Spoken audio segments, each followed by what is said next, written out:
Hello students, आज हम लोग ट्राई लैंग्वेज सिस्टम या त्रिभाषा सूत्र के बारे में अध्ययन करेंगे। पिछली क्लासेस में हमने देखा था कि भाषा के कितने प्रकार होते हैं। तो हमने देखा था कि भाषा दो तरह की हो सकती है बेसिकली। एक आपकी ओरिजिनल लैंग्वेज और दूसरी डायलेक्ट।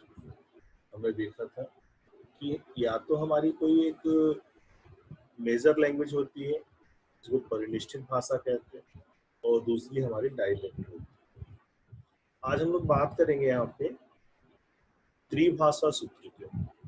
आप जानते हो, हिंद देश के निवासी सभी जन एक हैं, रंग रूप भेष भाषा चाहे अनेक, है ना।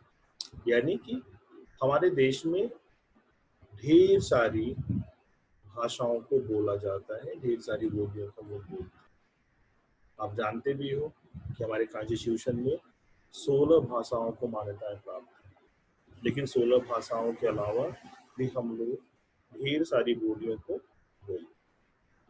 तो भाषा की इस विविधता को देखते हुए भारतीय संविधान में त्रिभाषा सूत्र का एक कॉन्सेप्ट दिया। इसी कॉन्सेप्ट को आज हम लोग देखेंगे। तो त्रिभाषा सूत्र का मतलब क्या है? 3 भाषाओं का शिक्षण देना। यानी ये कहा गया, भारत में रहने वाले या पढ़ने वाले प्रत्येक विद्यार्थी को 3 भाषाओं का ज्ञान होना चाहिए, है ना। जितनी भी हमारी एजुकेशन कमीशन है, जो भी हमारे शिक्षा आयोग थे, चाहे वो 1956 वाला हो, चाहे 1961 का हो, चाहे किसी मुख्यमंत्रियों का सम्मेलन हो, चाहे कोई कमेटी हो, हर कमेटी का एक ही था कि भाषा में, क्योंकि भारत बहुभाषी देश है, भारत में एक से अधिक भाषाएं बोली जाती हैं, ऐसी स्थिति में भारत में शिक्षा किस भाषा में दी जाए। तो इसके लिए समस्त शिक्षा आयोगों ने एक स्वर में 3 भाषा सूत्र का फार्मूला तैयार किया। उन्होंने कहा जो शिक्षण है, जो पढ़ाई है, उसमें 3 भाषाएं पढ़ाई जाए। ठीक है। तो 3 भाषाएं कौन कौन सी होनी चाहिए? पहली तो होती है मातृभाषा या क्षेत्रीय भाषा। ठीक है। मातृभाषा और क्षेत्रीय भाषा का मतलब क्या है? आप जानते हो कि हमारी मदर टंग हिंदी है, लेकिन भारत के प्रत्येक कोने में मदर टंग नहीं बोली जाती, है ना। जैसे अगर आप साउथ में चले जाएं तो वहाँ के अपनी तमिल, तेलुगु, मलयालम, कन्नड़, ढेर सारी भाषाएं। ऐसे ही आप बंगाल में आ जाओ तो बंगाल की भाषा बांग्ला है। ठीक है। तो पहला ऑप्शन ये रखा गया कि जो हिंदी भाषी क्षेत्र है, यानी जो उत्तर भारत का इलाका है, जहाँ मदर टंग या मातृभाषा ही वहाँ की क्षेत्रीय भाषा है, तो पहला जो नॉलेज होगा बच्चों को दिया जाएगा, वो किसमें दिया जाएगा? या तो मातृभाषा में दिया जाएगा या उनकी रीजनल लैंग्वेज में दिया जाएगा। रीजनल लैंग्वेज का मतलब बंगाल में शुरू की कक्षाओं में मातृभाषा हिंदी की जगह क्या पढ़ाई जाएगी? बंगाली पढ़ाई जाएगी। तमिलनाडु में तमिल पढ़ाई जाएगी। ठीक है।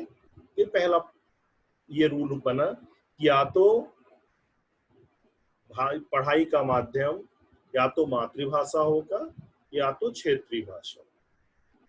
ठीक है। फिर सेकेंड लैंग्वेज के रूप में पूरे भारत में इंग्लिश को लागू किया गया, पूरे भारत में। तो दूसरी भाषा कौन सी हो गई? हमारी दूसरी भाषा हो गई इंग्लिश या अंग्रेजी, जिसको हम पूरे भारत में हम सीखते हैं।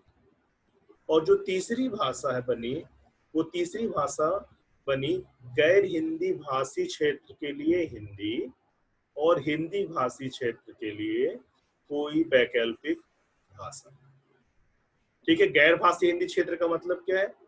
जहां पे मदर टंग में पढ़ाई नहीं होती थी, जहाँ पे हम पहली पढ़ाई हमने प्राइमरी एजुकेशन हमने रीजनल लैंग्वेज में दिया, ऐसे क्षेत्रों यानी साउथ इंडिया के क्षेत्रों या बंगाल के वो क्षेत्र जहाँ पे हिंदी में पढ़ाई शुरुआत में नहीं होती, ऐसी जगहों के लिए तीसरी भाषा में हिंदी को मान्यता दी। और हिंदी भाषी क्षेत्र में प्राय संस्कृत या उर्दू को तीसरी भाषा का स्थान दिया गया है ना। जैसे राजस्थान है, उत्तर प्रदेश है, मध्य प्रदेश है, यहाँ पे तीसरी भाषा की जगह सामान्यतः संस्कृत और कहीं कहीं उर्दू भाषा में अध्ययन किया जाता है। तो समझ में आ गई। तो त्रिभाषा सूत्र क्या है? त्रिभाषा सूत्र में पहली भाषा कौन सी होगी? पहली भाषा हमारी मातृभाषा या हमारी क्षेत्रीय भाषा, दूसरी भाषा अंग्रेजी भाषा, और तीसरी भाषा में या तो हम उर्दू और संस्कृत पढ़ेंगे और गैर हिंदी भाषी क्षेत्रों में हमें हिंदी पढ़ना अनिवार्य होगा। ये त्रिभाषा सूत्र आपके सामने है। इस त्रिभाषा सूत्र को अगर हम और क्लियरली समझना चाहें तो देखो यहाँ पे आपके स्क्रीन पे शो हो रहा है, एक mother tongue is Hindi, then another modern Indian language. Thus, if mother tongue of the child is Urdu, he will have studied Urdu, English, and Hindi. On the other hand, if the mother tongue of the child is Hindi, he will be required to learn Hindi, English, and one more Indian language. Thus, in Punjab, the student learn Punjabi, English, Hindi. And in Haryana, the student learn Hindi, English, and Punjabi. In UP, the student learn Hindi, English, and Sanskrit. And in Rajasthan, the student learn Hindi, English, and Sanskrit too. ठीक है? तो यहाँ पूरी बात clear हो रही है। क्या क्लियर हो रही है?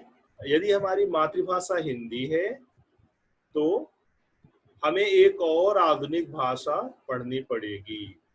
ठीक है? जैसे अगर हमारी मातृभाषा उर्दू है तो हम उर्दू, हिंदी और इंग्लिश पढ़ लेंगे। अगर हमारी मातृभाषा हिंदी है तो हिंदी, इंग्लिश और एक और भारतीय भाषा हम सीख लेंगे। जैसे पंजाब में पंजाबी सीख लिया, यूपी में संस्कृत सीख लिया या उर्दू सीख लिया, है ना। ऐसे ही महाराष्ट्र में हमने महाराष्ट्रियन सीख लिया या मराठी सीख लिया, गोवा में कोंकणी सीख लिया।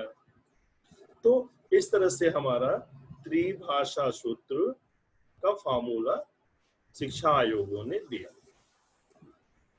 कोठारी कमीशन का एक कोड है, अभी यहाँ पे मैं आपको सामने शेयर कर रहा हूँ। कोठारी कमीशन भी त्रिभाषा सूत्र के लिए क्या कहते हैं? इन्होंने क्या कहा? इन्होंने कहा कि प्राथमिक स्तर का मतलब 1 से 5 या 1 से 4 तक की पढ़ाई किसमें होनी चाहिए? क्षेत्रीय भाषा में होनी चाहिए। क्षेत्रीय भाषा का मतलब या तो हिंदी में हो या तो उस प्रदेश में जो भाषा बोली जाती है उस भाषा में होनी चाहिए।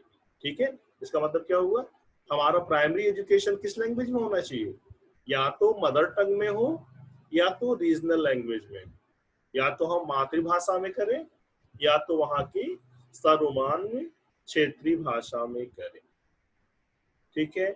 जैसे हमारा उच्च प्राथमिक स्तर है, हम 5 या 6 की कक्षा में जाएं तो यहाँ हमें हिंदी और अंग्रेजी और तीसरी भाषा वैकल्पिक आधार पर पढ़ाना चाहिए। वैकल्पिक आधार का मतलब हिंदी अंग्रेजी तो हम पढ़ेंगे ही पढ़ेंगे उच्च प्राथमिक कक्षाओं में, लेकिन एक हम वैकल्पिक रीजनल लैंग्वेज भी पढ़ेंगे। इसीलिए यूपी राजस्थान में संस्कृत पढ़ाई जाती है, वो तीसरी वैकल्पिक भाषा है। लेकिन पंजाब में जाओगे तो वहाँ पंजाबी पढ़ाई जाएगी, उड़ीसा में जाओगे वहाँ उड़िया पढ़ाई जाएगी, साउथ में जाओगे तो वहाँ तेलुगु, मलयालम, कन्नड़, इनमें से कोई एक भाषा पढ़ाई जाएगी। ठीक है? इस प्रकार हमने क्या देखा? हमने ये देखा कि अंग्रेजी भाषा पढ़ना अनिवार्य है। क्यों अनिवार्य है? अनिवार्य इसलिए है क्योंकि अंग्रेजी भाषा अंतरराष्ट्रीय भाषा है।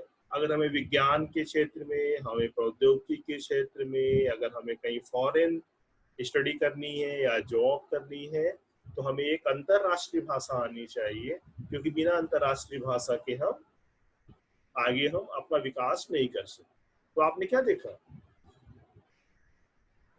मातृभाषा हिंदी और अंग्रेजी भाषा, ये दो भाषाओं को भारत के प्रत्येक जनता को पढ़ना अनिवार्य है, और एक वो वैकल्पिक भाषा अपने रीजन के हिसाब से, अपने क्षेत्र के हिसाब से वो पढ़ सकता है। ठीक है, तो आज की क्लास में हमने क्या देखा? आज की क्लास में हमने त्रिभाषा सूत्र का अध्ययन किया।